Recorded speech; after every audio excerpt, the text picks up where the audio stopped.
जी, आज हम इकोनॉमिक्स का पहला कंसेप्ट स्टडी करने जा रहे हैं। तो जैसे मैंने आपके साथ डिस्कस किया था कल के लेक्चर में कि जो भी कंसेप्ट मैंने समझाना होगा पहले मैं वाइट बोर्ड पे आके नोट कर दूंगा। ठीक है, तो मैंने ये नोट कर दिया, आपको रेफरेंस बता दिया कि ये मटेरियल जो है कहाँ पे है। देखें, अगर आप राइस की बुक यूज़ कर रहे हैं उसका रेफरेंस भी आपको मिल जाएगा। अगर आप फर्ज कीजिए आई कैप की बुक से स्टडी करना चाहते हैं उसका रेफरेंस भी आपको मिल जाएगा। ठीक है, दोनों जगह पे राइस की बुक और आई कैप का जो बुक है उसमें चैप्टर नंबर सेम है, चैप्टर नंबर में चेंज नहीं है। यानी जो चीज़ें हमारे आई कैप के चैप्टर 2 में डिस्कस हुई हैं हमारी बुक में, राइस वाली बुक में भी वो चैप्टर 2 में ही डिस्कस हुई होंगी। फर्क सिर्फ ये होगा कि कंसेप्ट जो है वो विद इन चैप्टर वो हो सकता है थोड़े आगे पीछे हो, या जैसे कल डिस्कस हुआ था कि वो वर्डिंग जो है हम कोशिश करते हैं कि थोड़ा सिंप्लीफाइड वर्डिंग जो है वो कंसेप्ट ताकि आसानी से समझ आ जाए। तो अगर आप राइस के बुक से पढ़ना चाहते हैं तो ये कंसेप्ट आपको मिलेगा चैप्टर 2 में, लर्निंग ऑब्जेक्टिव 2। अभी लर्निंग ऑब्जेक्टिव 1 हम नहीं पढ़ रहे, पहले 2 पढ़ रहे हैं। ठीक है, 1 भी हम स्टडी करेंगे लेकिन दरमियान में कुछ कंसेप्ट्स पढ़ाने के बाद मैं लर्निंग ऑब्जेक्टिव 1 की तरफ आऊँगा। और अगर आप आई कैप के स्टडी टेक्स्ट से पढ़ना चाहते हैं तो वहां पे आपको ये डिफरेंट पैराग्राफ रेफरेंस दिए हुए हैं, वहां पे ये कंसेप्ट डिस्कस हुआ मिल जाएगा। आप इन रेलिवेंट पैराग्राफ को पढ़ सकते हैं जाके, अदर पैराग्राफ नहीं पढ़ने, सिर्फ इन रेलिवेंट पैराग्राफ को। और इनको आपने रीड कैसे करना है, देखें किसी भी पैराग्राफ का जब रेफरेंस दिया गया है तो 3 डिजिट लिखे गए हैं। जैसे ये है 2.1.2, ये 2.1.4, इसका मतलब क्या है, जो पहला डिजिट है ये हमारा चैप्टर नंबर को शो कर रहा है, और ये जो दूसरा और तीसरा डिजिट है ये हमारा सेक्शन और सब सेक्शन नंबर है। यानी चैप्टर 2 में जाके सेक्शन 1 और उसके अंदर सब सेक्शन 2 या पैराग्राफ 2 है, चैप्टर नंबर, फिर उसके बाद सेक्शन नंबर, उसके बाद पैरा नंबर। ये स्टडी करने के बाद और कहाँ डिस्कस हुआ है, चैप्टर 2 में सेक्शन 1 पैराग्राफ 4। ये जब आप वहां पे जाएंगे तो चैप्टर 2 के अंदर वो आपको 1.1, 1.2, 1.3 से पहले आपने अगर आई कैप का कोई स्टडी टेक्स्ट रीड किया है तो आपको अंदाजा होगा कि वो इसी तरह पैराग्राफ की नंबरिंग करते हैं। तो ये रेफरेंस दे दिए गए हैं, अगर आई कैप के स्टडी टेक्स्ट से पढ़ना चाहे इन जगहों पे आपको मटेरियल मिल जाएगा। अगर राइस की बुक से पढ़ना चाहते हैं तो फिर आपको लर्निंग ऑब्जेक्ट चैप्टर 2 में, लर्निंग ऑब्जेक्टिव 2 में ये मटेरियल मिल जाएगा। तो स्टार्ट करते हैं आज इकोनॉमिक्स की डेफिनेशन से। पहले डेफिनेशन क्या है इकोनॉमिक्स की। देखिए, इकोनॉमिक्स को डिफाइन किया जाता है कि ये इजी डेफिनेशन आपको बता रहा हूं। कुछ डेफिनेशंस ऐसी हैं जो टेक्निकल हैं, जो इकोनॉमिस्ट ने डिफाइन किया टेक्निकल वर्ड्स में, वो भी हम नहीं पढ़े। सिर्फ कंसेप्ट बिल्ड करने के लिए, सब्जेक्ट को समझने के लिए इजी डेफिनेशन आपके सामने रख रहा हूं। वो कहता है economics is the study of financial decision of. Economics किस चीज का नाम है, ये 4 तरह के लोगों के फाइनेंशियल डिसीजंस का नाम है। इकोनॉमिक्स में हम ये स्टडी करते हैं कि ये 4 तरह के लोग फाइनेंशियल डिसीजन कैसे करते हैं। फाइनेंशियल डिसीजन मींस ऐसा डिसीजन जिसमें पैसों की इन्वॉल्वमेंट है। ठीक है, ये कैसे डिसीजन करते हैं, कोई चीज खरीदनी है, कोई चीज बेचनी है, किसके ऊपर टैक्स लगाना है, किसको इंपोर्ट करना है, किसको एक्सपोर्ट करना है, ये सारे डिसीजन मेकिंग कैसे करते हैं, ये हमने इकोनॉमिक्स में सीखना है। और किन पार्टीज की डिसीजन मेकिंग सीखनी है, 4 पार्टीज, कौन सी, buyer, seller, government, international traders. इन 4 पार्टीज के, buyer, seller, government, international trader. Buyer कौन होता है, जो चीजों को खरीदता है। सेलर कौन है, जो चीजों को बेचता है। गवर्नमेंट क्या है, जो किसी भी कंट्री में रूल्स एंड रेगुलेशन अप्लाई करते हैं, जो ट्रेड को इफेक्ट करते हैं। और इंटरनेशनल ट्रेडर्स क्या है, ये कौन लोग हैं, ये इंपोर्टर एंड एक्सपोर्टर, ये इंटरनेशनल इंपोर्टर एंड एक्सपोर्टर्स। इन 4 लोगों के डिसीजंस को स्टडी करने का नाम है इकोनॉमिक्स। यानी इकोनॉमिक्स में हम डिसीजन करते हैं, स्टडी करते हैं कि जब ये लोग कोई भी फैसला, जैसे बायर ने फैसला कर रहा होगा कि मैं ये चीज खरीदूं या ये चीज खरीदूं, किस बेस पे कर रहा होगा, इस चीज की क्वांटिटी मैंने कम खरीदनी है कि ज्यादा खरीदनी है, किस बेस पे ये फैसले कर रहा होगा, हम ये इस सेक्शन में सीखेंगे। सेलर के बारे में सेलर ने क्या डिसीजन करने होते हैं? सेलर को ही हम प्रोड्यूसर भी कहते हैं और फर्म भी कहते हैं। ठीक है, यहां पे आपने अपना अकाउंटिंग वाला कंसेप्ट अप्लाई नहीं करना कि इंडिविजुअल का मतलब ये है एक बंदा और फर्म का मतलब ये है एक से ज्यादा लोग जब काम कर रहे होते हैं। नहीं, इकोनॉमिक्स में हम इंडिविजुअल किसको कहते हैं? बायर को, उसको कंज्यूमर भी कहते हैं, एक ही बात है। सेलर को क्या नाम दिया जाता है? प्रोड्यूसर, फर्म, जो चीजों को प्रोड्यूस करता है। इकोनॉमिक्स में अगर एक अकेला बंदा भी कोई फैक्ट्री चला रहा है तो हम उसे भी फर्म का नाम देते हैं, प्रोड्यूसर का नाम देते हैं, सेलर का नाम देते हैं। तो सेलर, तो ये स्टडी करना कि सेलर जो है वो जब डिसाइड करता है कि मैंने किस चीज की प्रोडक्शन ज्यादा करनी है, किसकी कम करनी है, मैं जो चीजें प्रोड्यूस कर रहा हूं किसकी प्राइस बढ़ाऊं, किसकी प्राइस कम करूं, ये स्टडी करते हैं हम इकोनॉमिक्स में। गवर्नमेंट ने क्या डिसीजन करने होते हैं? किस प्रोडक्ट में पे मैं टैक्स लगाऊं, किस पे सब्सिडी प्रोवाइड करूं। ठीक है, एक्सचेंज रेट जो है फॉर एग्जांपल हमने उसको इंप्रूव करना है तो उसके लिए क्या किया जा सकता है? इंपोर्टर एक्सपोर्टर देखेंगे, हमने इंपोर्ट करनी है किस चीज की करनी चाहिए, एक्सपोर्ट करनी चाहिए वो किस चीज की करनी चाहिए, हमें लोकल पाकिस्तान के अंदर सेल परचेज करनी चाहिए कि पाकिस्तान के बाहर से करनी चाहिए। इन चारों पार्टीज के जो डिसीजन हैं इनको स्टडी करना, ये है इकोनॉमिक्स का फोकस। अच्छा, अब यहां से इकोनॉमिक्स को दो हिस्सों में डिवाइड किया जाता है। जो हमारे इन चार को कहा जाता है मार्केट पार्टिसिपेंट्स। इन चारों को स्टडी करना इकोनॉमिक्स। लेकिन इसमें इकोनॉमिक्स को फिर इसके बाद दो हिस्सों में डिवाइड किया जाता है। जो इसमें हमारे छोटे प्लेयर हैं उनको अलग कर दिया जाता है और जो बड़े प्लेयर हैं उनको अलग कर दिया जाता है। छोटे प्लेयर बताइए कौन से हैं भला? बायर और सेलर्स, इनको अलग कर दिया जाता है। बड़े प्लेयर जो हैं गवर्नमेंट और इंटरनेशनल ट्रेड, इनको अलग कर दिया जाता है। छोटे प्लेयर्स के फाइनेंशियल डिसीजन को स्टडी करने का नाम है micro economics. Micro means small, macro means large. तो जो हमारे बड़े पार्टिसिपेंट है इनके फाइनेंशियल डिसीजन को स्टडी करने का नाम क्या है? Macro economics. तो अगर हमसे कोई पूछे भाई इकोनॉमिक्स को डिफाइन करो आसान अल्फाज में, हम कहेंगे economics is the study of financial decision of buyer, sellers, government and international trader. Alternate terms use कर सकते हैं, उससे फर्क नहीं पड़ता, क्योंकि किसी क्वेश्चन में आई कैप कोई टर्म यूज करता है, किसी क्वेश्चन में कोई टर्म। सारी टर्म इसलिए सामने रख दी ताकि आप कंफ्यूजन का शिकार ना हो कि ये कोई नया प्लेयर आ गया हमारा, नहीं। अच्छा, इकोनॉमिक्स की डेफिनेशन, अगर कोई हमसे पूछे माइक्रो इकोनॉमिक्स की डेफिनेशन, हम कहेंगे microeconomics is the study of financial decisions of buyer and seller. अगर कोई कहे मैक्रो इकोनॉमिक्स को डिफाइन करो, हम क्या कहेंगे? Macro economics is the study of financial decisions of government and international traders. अब यहां हमने इकोनॉमिक्स के दो हिस्से कर दिए, माइक्रो अलग, मैक्रो अलग। नेक्स्ट हमारा डिसीजन होता है, पढ़ने हमने दोनों है सिलेबस में, हमारे दोनों है, पहले कौन सा पढ़ा जाए, माइक्रो या मैक्रो, ये डिसीजन है। टीचर्स की अपनी अपनी प्रेफरेंस होती है। नॉर्मली माइक्रो इकोनॉमिक्स को पहले पढ़ाया जाता है, इसलिए कि माइक्रो इकोनॉमिक्स के कुछ कंसेप्ट ऐसे हैं जो मैक्रो में भी काम आते हैं, सपोर्ट हो जाती है वहां पे सीखते हुए। तो हम पहले कौन से वाला डिस्कस स्टार्ट करें? माइक्रो इकोनॉमिक्स स्टार्ट करें, ठीक है। अब मैक्रो के बारे में डिस्कशन नहीं होगी, ये ज़हन में रखिएगा। माइक्रो, अच्छा माइक्रो इकोनॉमिक्स हमने स्टार्ट करने, बताइए माइक्रो इकोनॉमिक्स में किन लोगों के डिसीजंस को स्टडी किया जाता है? बायर और सेलर।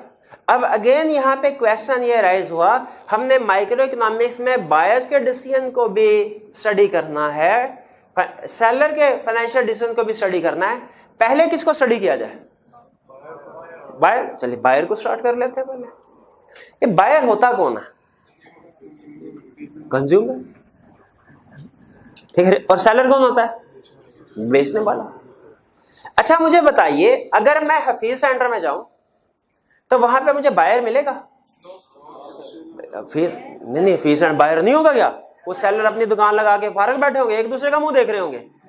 भाई उस किसी भी मार्केट के अंदर किसी भी पॉइंट ऑफ टाइम पे बायर भी होता है, सेलर भी होता है। ठीक है, ये बात है, सेलर बैठा होगा, बायर घूम फिर रहा होगा, ये बात मैं मानने को तो है। लेकिन आप ये कि मार्केट में सिर्फ सेलर होगा, बायर होगा ही नहीं, ये नहीं ऐसे। ठीक है, तो बायर भी है, सेलर भी है। सेलर कौन है? जो चीजें बेच रहा है। बायर कौन है? जो खरीदने के लिए। ठीक है, अच्छा, बायर जब मार्केट में जाता है कुछ चीजें खरीदने के लिए, तो वो मार्केट में डिमांड क्रिएट करता है। क्या चीज क्रिएट करता है? डिमांड क्रिएट करता है। और इसी तरह जब सेलर मार्केट में आया कोई भी, तो वो क्या करता है? वो सप्लाई क्रिएट करता है, डिमांड का अपोजिट। तो पहले हम समझते हैं कि डिमांड है क्या। डिमांड है, कहता है demand is the quantity of goods which buyers, sellers नहीं, buyers, which buyers are willing and able to buy at different price level. Demand is the quantity of goods which buyers are willing and able to buy at different price level. Demand वो चीज है जो buyer खरीदना चाहते हैं जिन चीजों को। अगर बायर कुछ चीजों को खरीदना चाहते हैं, विलिंग है और एबल टू बाय भी है, तो उस क्वांटिटी को क्या कहेंगे? डिमांड कहेंगे। मार्केट में एक बायर गया और दुकानदार ने पूछा क्या चाहिए? उसने कहा मैं 3 मोबाइल खरीदना चाहता हूं। क्या मार्केट में डिमांड क्रिएट हुई? कितने मोबाइल के? 3 मोबाइल के। लेकिन यहां पे नोट कीजिए, इसमें 2 लफ्ज इस्तेमाल हुए हैं, एक है विलिंग टू बाय, एक है एबल टू बाय। दोनों में फर्क है। एक फकीर गया, कहने लगा मैं भी आईफोन खरीदना चाहता हूं, मेरा भी दिल करता है, मेरे पास भी आईफोन हो, लेकिन पैसे नहीं है। क्या हम उसे इकोनॉमिक्स में डिमांड कहेंगे? नहीं कहेंगे। वो वांट तो है, डिमांड नहीं है। नीड या वांट होना अलग चीज है। नीड का मतलब जरूरियात जिंदगी, वांट का मतलब जरूरियात जिंदगी के अलावा भी मुझे कोई चीज चाहिए। वो कहते हैं नीड वांट को हम इकोनॉमिक्स में डिस्कस नहीं करते, डिमांड को करते हैं। यानी आपके पास डिजायर भी होनी चाहिए, हमने कोई चीज खरीदना, आपके पास परचेजिंग पावर भी होनी चाहिए, पैसे भी होने चाहिए, willing and able to buy at different price level, उसको डिमांड कहेंगे। डिमांड में और नीड या वांट में फर्क समझ आ गया? नीड या वांट में बाइंग पावर नहीं। अगर नीड या वांट के साथ बाइंग पावर भी मिल जाए, परचेजिंग पावर भी हो, फिर डिमांड बनेगी। तो demand is the quantity of goods which buyers are willing and able to buy at different price level. यहां बात समझ आती? आगे चलते हैं। मुझे बताइए कि मार्केट में किसी भी प्रोडक्ट की एग्जांपल ले लें, किसी भी मार्केट की एग्जांपल ले लें, क्या उसमें डिमांड हमेशा फिक्स रहती है या फ्लक्चुएट होती रहती है, इंक्रीज डिक्रीज होती रहती है? बिल्कुल इंक्रीज डिक्रीज होती रहती है। कभी हम जाते हैं पेट्रोल भरवाने के लिए बाइक में, तो पेट्रोल पंप जो है वो खाली होता है, और कभी वहां पे रश लगा होता है, लाइनें लगी होती हैं। ठीक है, कभी रश कम है, कभी बाजारों में देखें हम कपड़े जूते वगैरह खरीदने के लिए जाते हैं, किसी वक्त में तो बाजार सुनसान बड़ा होता है, इक्का दुक्का ग्राहक होते हैं, और किसी कभी बाज़ औक़ात ऐसे भी होता है कि इतना रश होता है कि बारी आते आते आधा घंटा लग जाता है। तो इसका मतलब है किसी भी मार्केट में जो डिमांड होती है वो सेम फ्लक्चुएट करती है, इंक्रीज डिक्रीज होती रहती है। अगर तो हम इकोनॉमिस्ट नहीं है, हमारे लिए जानना जरूरी नहीं है कि क्यों इंक्रीज डिक्रीज होती है, ठीक है। लेकिन अगर हम इकोनॉमिस्ट हैं तो हमारे लिए जानना जरूरी है कि किसी भी चीज की डिमांड क्यों इंक्रीज या डिक्रीज होती है। कब ऐसा होता है कि कभी तो बायर जो है वो धड़ाधड़ किसी चीज को खरीद रहे होते हैं और किसी वक्त जो है वो चीजें खरीदने को तैयार ही नहीं। कब एज इकोनॉमिस्ट क्या हमें इन चीजों का एनालिसिस करना चाहिए? क्या हमें जानना चाहिए इन चीजों को? बिल्कुल। इसीलिए कहता है कि बायर को जब आप स्टडी कर रहे होंगे, बायर के बिहेवियर को, उसमें सबसे अहम चीज स्टडी करना है डिमांड, कि किसी भी चीज की डिमांड क्यों फ्लक्चुएट करती है, क्यों इंक्रीज डिक्रीज करती है। कहता है इसकी बहुत सी रीजंस है, किसकी बहुत सी रीजंस है?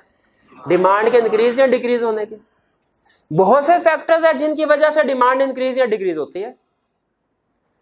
उन फैक्टर्स को हम कहते हैं डिटर्मिनेंट्स ऑफ डिमांड या factors affecting demand. Determinants of demand का मतलब क्या है? वो फैक्टर्स, वो चीजें जो डिमांड को इफेक्ट करती हैं, वो चीजें जिनकी वजह से डिमांड इंक्रीज या डिक्रीज होती है, उनको कहते हैं फैक्टर्स अफेक्टिंग डिमांड या क्या कहते हैं? Determinants of demand. एग्जाम में दोनों तरह से वर्ड यूज करता है। अब हमने बाकी के लेक्चर्स में इन डिटर्मिनेंट्स को पढ़ना और समझना है, और ज़हन में रखिएगा हमारा फोकस कंसेप्ट के ऊपर है, वर्डिंग के ऊपर नहीं है। वर्डिंग आप अपने अल्फाज में भी बता सकते हैं, कंसेप्ट सही होना चाहिए, कंसेप्ट के ऊपर फोकस करना है। और हम कोशिश करेंगे हमारी वर्डिंग इजी हो, जितनी वर्डिंग इजी होगी उतना बेहतर है। इसका मतलब है उतना स्टूडेंट का कंसेप्ट जो है क्लियर होता है। Determinants of demand. Determinants of demand किसको कहते हैं? उन चीजों को, उन फैक्टर्स को जिनकी वजह से डिमांड इंक्रीज या डिक्रीज हो रही। कहता है सबसे पहले सबसे अहम determinant price of the good. Price of the good. Economics में जो डिटर्मिनेंट्स आगे चल के हम बहुत सी चीजों के भी पढ़ेंगे, और सप्लाई के भी डिटर्मिनेंट्स होंगे और भी चीजों के डिटर्मिनेंट्स होंगे। जो डिटर्मिनेंट सबसे ज्यादा अहम होता है इकोनॉमिक्स में उसे कहा जाता है प्राइमरी डिटर्मिनेंट। अगर 8-10 डिटर्मिनेंट्स है और कोई एक डिटर्मिनेंट ऐसा है जो सबसे ज्यादा अहम है इकोनॉमिक्स में, उसे क्या कहा जाता है? या की डिटर्मिनेंट। तो डिटर्मिनेंट्स ऑफ डिमांड में जो प्राइमरी डिटर्मिनेंट है वो है price of the good. Price of the good. ये डिटर्मिनेंट्स कंप्लीट नहीं है, और भी डिटर्मिनेंट्स है। आज के लेक्चर में सिर्फ इतना हमने पढ़ना है। और सबसे अहम डिटर्मिनेंट्स कौन सा है? प्राइस कैसे डिमांड को इफेक्ट करता है? सुनिए, कंसेप्ट सुनिए। If price of a good increases it's quantity demanded decreases. If price of a good decreases its quantity demanded increases. बताइए क्या प्रैक्टिकली आपकी ऑब्जर्वेशन क्या कहती है? क्या मार्केट में इसी तरह होता है कि जिस चीज की प्राइस बढ़ेगी उसकी डिमांड कम हो जाती है, और जिसकी प्राइस कम होती है उसकी डिमांड बढ़ जाती है? इसमें एक चीज नोट कीजिएगा, मैंने सिर्फ प्राइस नहीं लिखा, प्राइस ऑफ द गुड लिखा है। यानी किस चीज की प्राइस जिसका हम एनालिसिस कर रहे हैं। ठीक है, फॉर एग्जाम्पल फर्ज कीजिए हम एनालिसिस कर रहे हैं एप्पल का, एप्पल की मार्केट का। तो यहां पे प्राइस ऑफ द गुड से क्या मुराद है? एप्पल की price. If price of Apple increases quantity demanded decreases, and vice versa. Vice versa का मतलब क्या है कि अगर प्राइस बढ़ने से डिमांड डिक्रीज हो रही है तो प्राइस डिक्रीज होने से डिमांड बढ़ रही होगी। कुछ बात समझ? अच्छा, ऐसे प्रैक्टिकली होता है कि नहीं? कंसेप्ट को साथ साथ रियल एग्जांपल, रियल सिचुएशन के साथ मैच करके चलते जाएं, ताकि एक दफा समझ में आए तो फिर भूले ना कंसेप्ट। प्राइस बढ़ती है तो क्वांटिटी डिमांडेड, प्राइस कम होती है तो क्वांटिटी डिमांडेड। यहां पे बहुत अहम कंसेप्ट अभी बिल्ड कर रहा हूं, बाद में जाके यूज करना। मैंने ये तो कहा है if price of a good increases it's quantity demanded decreases, ये कहा। मैंने ये नहीं कहा if quantity demanded of a good decreases it's price increases, ये नहीं कहा मैंने। ये नोट कीजिएगा, मैं पहले क्वांटिटी डिमांडेड को नहीं लेके आया, मैं पहले प्राइस को लेके आया हूं। तो आपने कंसेप्ट, आपने ये नहीं कहा सर बात तो एक ही है। वो जिनका मैथ थोड़ा स्ट्रांग है वो कहते हैं सर है तो इनवर्स रिलेशनशिप। नहीं नहीं, ऐसे नहीं चलना। ठीक है, जिस तरीके से कंसेप्ट है उसी तरीके से समझना है। कंसेप्ट क्या है सही? If price of a good increases quantity demanded decreases, और if price of a good decreases its quantity demanded increases. Simple, कोई प्रॉब्लम तो नहीं इस कंसेप्ट में, सिंपल कंसेप्ट था। चलिए आगे चलते हैं। इनकम ऑफ कंज्यूमर, जो किसी चीज, कंज्यूमर कौन होता है? जो खरीदते हैं। बायर कह लें, इनकम ऑफ बायर कह लें, कंज्यूमर कह लें। इंडिविजुअल कह लें। जो लोग चीजें खरीदते हैं उनकी इनकम, देखिए नॉर्मली क्या होता है, नॉर्मली अगर किसी कंज्यूमर की इनकम इंक्रीज होगी तो नॉर्मली जो क्वांटिटी जो डिमांड है चीजों की उस पर क्या फर्क पड़ेगा, वो भी इंक्रीज हो जाएगी। इनकम इंक्रीज होगी तो डिमांड भी, क्यों, क्योंकि कंज्यूमर के पास ज्यादा पैसे, ज्यादा खरीद सकते हैं चीजें। ठीक है, कंज्यूमर की इनकम इंक्रीज होगी, डिमांड भी इंक्रीज होगी क्योंकि वो ज्यादा चीजें खरीद सकते। अगर कंज्यूमर की इनकम डिक्रीज होगी तो डिमांड भी डिक्रीज हो जाएगी। मैं जब स्टूडेंट था, इतने पैसे नहीं थे तो हम कभी कभार मूवी देखने जाते थे, लेकिन जब हम अर्निंग साइड पे आ गए, अब इनकम हमारी बढ़ गई है, अब हम ज्यादा फ्रीक्वेंटली मूवी देखने जा सकते हैं या फॉर एग्जांपल जाते हैं। तो इससे इनकम जब इंक्रीज होती है तो चीजों की डिमांड भी बढ़ जाते हैं। पहले तो हम सोच सोच के खरीद रहे हैं, यार ये 2 शर्ट है, पूरा महीना जो है इनके साथ गुजारना है, ठीक है। तो अब तो जो है वो हम कहते हैं अच्छा ये 2 शर्ट लेने घर से निकले, वहां पे 4 पसंद आ गई, कहते चलो यार 4 रुपए पैकिंग कर लो। तो जब हमारी इनकम बढ़ती है तो डिमांड क्या होती है, बढ़ जाती है, और इनकम कम हो तो यहां पे एक कंसेप्ट सुनिए। जब मैं स्टूडेंट था तो मैं पब्लिक ट्रांसपोर्ट पे, ये बस वैगन वगैरह पे ज्यादा सफर करता था। अब जब मैं क्वालिफाई कर लिया, चार्टर्ड अकाउंटेंट बन गया, अब मैं बसों वैगनों पे सफर नहीं करता। बताइए ये हमारे इस कंसेप्ट के अगेंस्ट नहीं जा रही बात कि पहले मैं ट्रैवलिंग पब्लिक ट्रांसपोर्ट पे ज्यादा किया करता था, लेकिन जब मेरी इनकम बढ़ी अब मैं पब्लिक ट्रांसपोर्ट पे ट्रैवलिंग नहीं करता। यहां पे तो केस डिफरेंट है, यहां पे इनकम बढ़ रही है लेकिन डिमांड कम हो रही है। इकोनॉमिक्स इसका आंसर देती है, कहते हैं दुनिया में एक तो होती है ना नॉर्मल चीजें, एक होती है इंफीरियर चीजें। इंफीरियर समझाने के लिए इंफीरियर की ट्रांसलेशन कर रहा हूं, एक्चुअली इंफीरियर का मतलब ये नहीं है, लेकिन कंसेप्ट बिल्ड करने के फिलहाल इंफीरियर का मतलब है वो चीजें जो थोड़ी सी घटिया दर्जे की होती हैं, ठीक है, इंफीरियर। ठीक है, अब उसी तरह देखें, जब मैं स्टूडेंट था तो मैं अक्सर लंडा बाजार जाके तो वहां पे कपड़े खरीदा करता था, लेकिन जब से मैंने क्वालिफाई किया है मैं कभी उधर गया भी नहीं। ठीक है, अब देखें इनकम बढ़ी है लेकिन उन चीजों की डिमांड कम हो गई है। इकोनॉमिक्स ये कहती है कुछ चीजें होती है नॉर्मल, कुछ होती है इन्फीरियर। जो इन्फीरियर चीजें होती है ना, इनका रूल थोड़ा फर्क है। नॉर्मल चीजों का रूल है इनकम बढ़ेगी उनकी डिमांड बढ़ेगी, इनकम कम होगी उनकी डिमांड कम होगी। इन्फीरियर गुड का रूल गौर से सुनिए, कहते हैं इन्फीरियर गुड है ना, अगर इनकम बढ़ी तो इन्फीरियर गुड की डिमांड कम हो जाएगी, और इनकम कम हुई इंफीरियर गुड की डिमांड बढ़ जाएगी। ये फर्क समझ आया आपको? Rule income of the consumer जो है नॉर्मल गुड के लिए डिफरेंट है और इंफीरियर गुड के लिए डिफरेंट है। अब एक छोटी सी एग्जांपल कॉमन लाइफ से देखिए, समझना है छोटी छोटी एग्जांपल के जरिए से। हमारे पास एक है दाल, एक है गोश्त, दोनों को खाने के लिए इस्तेमाल किया जा सकता है। आपके ख्याल में इसमें से कौन सी गुड इंफीरियर है? दाल इंफीरियर, ठीक है। अच्छा, अगर मेरी इनकम बढ़ेगी तो नॉर्मली प्रोबेबली जो गोश्त की क्वांटिटी है, डिमांड है, वो क्या होगी? बढ़ जाएगी, और जो दाल है उसकी डिमांड कम हो जाएगी। क्यों? कंपैरेटिवली वो इंफीरियर है। ठीक है, इसी तरह अगर मेरी इनकम कम हो जाती है तो नॉर्मल गुड, मीट जो है नॉर्मल गुड, इसकी डिमांड क्या होगी? और इंफीरियर गुड। तो ये इनकम ऑफ द कंज्यूमर कैसे इफेक्ट करते हैं डिमांड को, ये समझ आती है? चलिए, प्राइस बढ़ी थी, डिमांड पे क्या फर्क पड़ा था?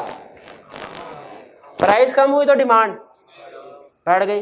इनकम बढ़ी तो डिमांड, इनकम कम हुई तो, लेकिन अगर इंफीरियर गुड है इनकम बढ़ी तो डिमांड कम, इनकम कम हुई तो ये हो गया क्लियर। आगे चलते हैं। Price of complementary good, price of complement. इस कंसेप्ट को समझने के लिए पहले कंप्लीमेंट्री गुड को समझना पड़ेगा कि कंप्लीमेंट्री गुड्स क्या होती है। ठीक है, कंप्लीमेंट्री गुड्स क्या होती है।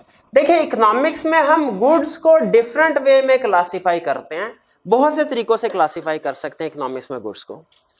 गुड्स की एक क्लासिफिकेशन है कि क्या ये गुड्स इंडिपेंडेंट है या ये गुड्स रिलेटेड हैं। ये क्लासिफिकेशन जरा गौर से सुनिएगा। गुड्स को डिफरेंट वेज में क्लासिफाई किया जा सकता है। क्लासिफिकेशन का एक तरीका क्या है कि ये देखना क्या ये गुड्स इंडिपेंडेंट है या रिलेटेड है। भाई इंडिपेंडेंट गुड्स कौन सी होती है? अगर किसी एक गुड की प्राइस या क्वांटिटी किसी दूसरी गुड की क्वांटिटी को इफेक्ट ना करे तो इकोनॉमिक्स में इसे कहा जाता है इंडिपेंडेंट। अगर किसी एक चीज की प्राइस या क्वांटिटी किसी दूसरी चीज की प्राइस या क्वांटिटी को इफेक्ट ना करे, डिमांड को इफेक्ट ना करे, तो उसे क्या कहा जाता है? इंडिपेंडेंट। फॉर एग्जाम्पल इस पंखा, ये पंखा है और जूते, बताइए ये दोनों इंडिपेंडेंट गुड्स हैं या रिलेटेड गुड्स हैं? इंडिपेंडेंट। उस पंखे की प्राइस बढ़े या कम हो, इससे जूतों की डिमांड में कोई फर्क नहीं पड़ता। इसी तरह ये चेयर और आपका कैलकुलेटर इंडिपेंडेंट गुड्स हैं या रिलेटेड गुड्स हैं? एक गुड की प्राइस या क्वांटिटी दूसरी गुड को इफेक्ट नहीं कर रही, उसकी प्राइस या क्वांटिटी को, इंडिपेंडेंट। रिलेटेड गुड्स क्या है कि एक गुड की प्राइस या क्वांटिटी दूसरी गुड की क्वांटिटी को इफेक्ट करेगी। रिलेटेड गुड्स क्या है? एक गुड की प्राइस या क्वांटिटी दूसरी गुड की क्वांटिटी को इफेक्ट करेगी। रिलेटेड गुड्स में दो फर्दर टाइप्स हैं, एक कंप्लीमेंट गुड्स और दूसरा substitute good. Substitute good, complement goods कौन सी होती हैं? पहले आसान अल्फाज में समझ लें। ऐसी गुड्स जो इकट्ठे इस्तेमाल होती हैं उन्हें कहते हैं कंप्लीमेंट गुड्स। ऐसे गुड्स जो इकट्ठे इस्तेमाल होते हैं उन्हें क्या कहते हैं? Complement goods. फॉर एग्जाम्पल, कोई एग्जाम्पल दे सकते हैं कैसे इसके? For example J car and petrol, complement goods. For example T and sugar, complement goods, इकट्ठे इस्तेमाल होंगे। For example bat and ball, complement good. Toothbrush and toothpaste, complement goods. कोई और अपनी तरफ से एग्जाम्पल दे सकते हैं खुद से? पेन और इंक, कंप्लीमेंट गुड, शाबाश। सुई धागा, कंप्लीमेंट गुड, बिल्कुल ठीक है, ठीक है। Mobile charger, complement good. तो कंप्लीमेंट गुड्स जो है जो इकट्ठे इस्तेमाल होती हैं। कंसेप्ट समझ आया? आगे चलते हैं। सब्स्टिट्यूट गुड वो गुड्स हैं जो इकट्ठे इस्तेमाल नहीं होती, दोनों का ऐसे गुड्स का पर्पस सेम होता है, इसीलिए अगर आप एक गुड कंज्यूम कर लेते हैं तो दूसरी की जरूरत नहीं पड़ती। यह है सब्स्टिट्यूट गुड। सब्स्टिट्यूट गुड की क्लासिक एग्जांपल है कोक और पेप्सी, उबर एंड करें, बिल्कुल। अगर आप एक चीज को इस्तेमाल कर लेते हैं तो दूसरी को इस्तेमाल करने की जरूरत नहीं है। कार और पेट्रोल कंप्लीमेंट गुड है या सब्स्टिट्यूट है? कंप्लीमेंट। पेट्रोल और सीएनजी, सब्स्टिट्यूट। सुजुकी और Honda, substitute. T and coffee, शाबाश, ये कौन सी गुड है? Substitute good. आप एक इस्तेमाल करते हैं, दूसरे की जरूरत नहीं रहती। तो कंप्लीमेंट गुड और सब्स्टिट्यूट गुड का फर्क समझ आ गया आपको? अब सुनिए कंप्लीमेंट गुड का रूल। कंप्लीमेंट गुड की डिमांड याद रखे इकट्ठे मूव होती है। अगर एक चीज की डिमांड बढ़ती है ना तो दूसरी चीज की डिमांड भी बढ़ती है, क्योंकि कंप्लीमेंट गुड ने इकट्ठे कंज्यूम होना है बाय डेफिनेशन। और सब्स्टिट्यूट गुड की डिमांड अपोजिट मूव होती है। सब्स्टिट्यूट गुड, अगर दो चीजें सब्स्टिट्यूट है, एक की डिमांड बढ़ेगी तो इसका मतलब है अंडरस्टूड है दूसरे की डिमांड कम होगी। ये समझ आए कंप्लीमेंट गुड? ये थोड़ा समझने वाला टॉपिक है। कंप्लीमेंट गुड्स क्या है, क्लियर हुआ? सब्स्टिट्यूट गुड्स क्या है, क्लियर हो गया? एक चीज की डिमांड बढ़ी, दूसरी चीज की डिमांड भी बढ़ गई, कंप्लीमेंट है सब्स्टिट्यूट है? एक चीज की डिमांड बढ़ी, दूसरी की कम हो गई, दोनों चीजों की डिमांड कम हो गई, कंप्लीमेंट। ठीक है, जब डिमांड सेम डायरेक्शन में मूव करे तो ये कंप्लीमेंट है। डिमांड अपोजिट डायरेक्शन में मूव करे, यहां क्लियर हो गई बात? चलें, आधा कंसेप्ट समझ आ गया। अब सुनिए, वापस आए प्राइस ऑफ कंप्लीमेंट गुड। वो कहता है प्राइस ऑफ कंप्लीमेंट गुड कैसे डिटर्मिनेंट है डिमांड का। कंप्लीमेंट, कोई एक एग्जांपल दीजिए कंप्लीमेंट गुड के, कोई एक एग्जांपल दे दीजिए जी। Car and petrol complement good है, कार एंड पेट्रोल। ठीक है, मुझे ये बताइए, फर्ज कीजिए अगर कार की प्राइस डबल हो जाती है, कार की प्राइस डबल हो जाती है, कार की अपनी डिमांड तो कम हो जाएगी, ये तो है ये वाला कंसेप्ट। लेकिन कार की प्राइस डबल हुई, कार की अपनी डिमांड कम हुई, बताइए पेट्रोल की डिमांड पे कोई फर्क पड़ेगा? क्या फर्क पड़ेगा? वो भी कम हो जाएगी।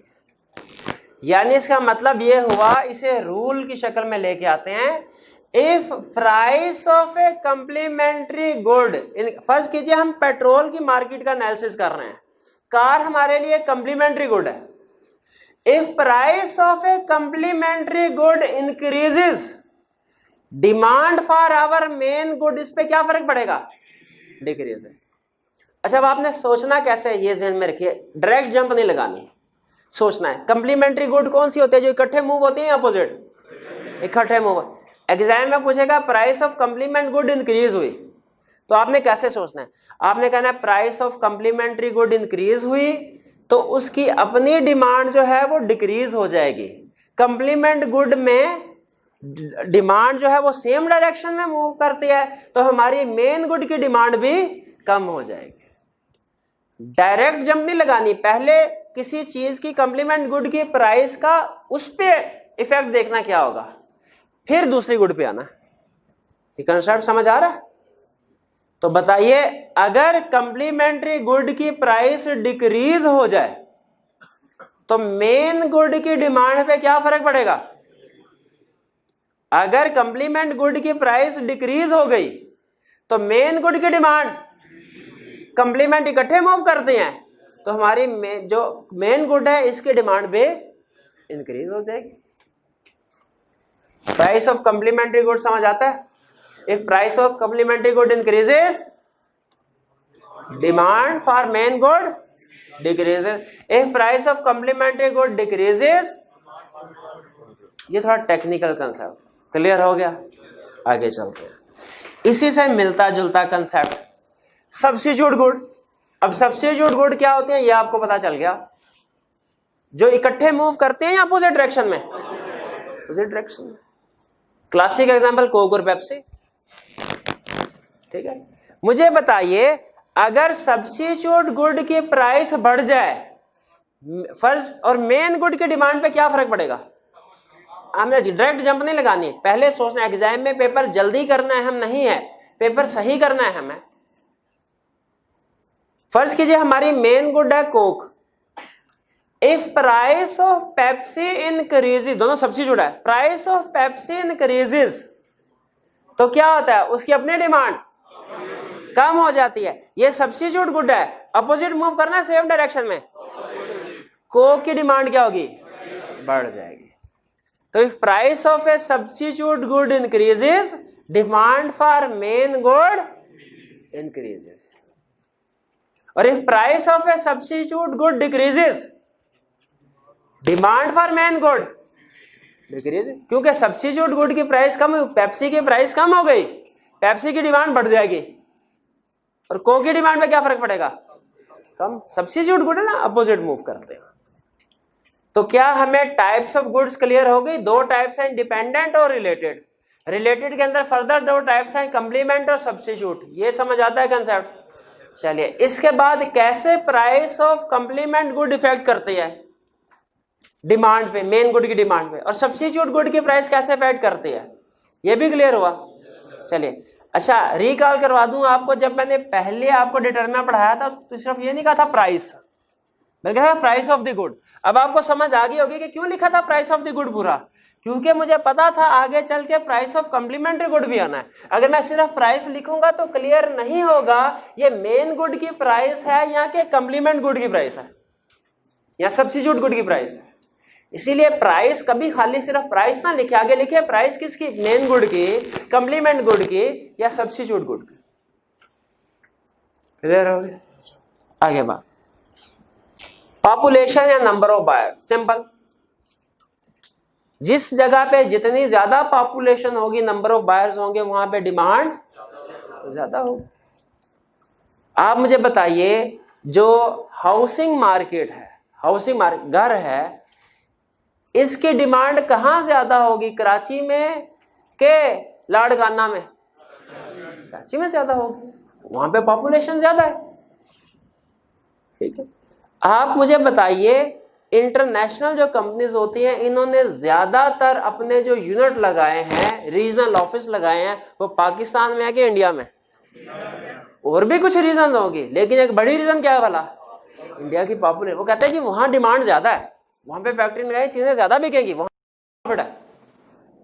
ठीक है, हम कहते हैं नहीं पाकिस्तान में भी तो है डिमांड, वो कहते हैं नहीं, उधर फैक्ट्री लगा के पाकिस्तान में चंद मिलियन यूनिट भिजवाना हमारे लिए सस्ता पड़ेगा, बजाय इसके कि पाकिस्तान में यूनिट लगाए और फिर वहां पे मिलियंस ऑफ यूनिट इंडिया भिजवाएं। तो किस वजह? पॉपुलेशन की वजह से। ठीक है, जहां पे पॉपुलेशन ज्यादा होगी, नंबर ऑफ बायर ज्यादा होंगे, डिमांड भी, और अगर पॉपुलेशन कम है, कम। ये 5 डिटर्मिनेंट्स हमने पढ़े, क्लियर हो गए? कोई कंफ्यूजन तो नहीं है? खास तौर पे ये कॉम्प्लीमेंट्री गुड और सब्स्टिट्यूट गुड वाला कंसेप्ट, ये भी समझ में आ गया? चलिए, अब ऐसा कीजिए, आपने रीडिंग करनी है, लर्निंग ऑब्जेक्टिव एक तो चले यार, वो रीडिंग रहने दे अभी फिलहाल। आज का लेक्चर यहाँ पे खत्म करते हैं।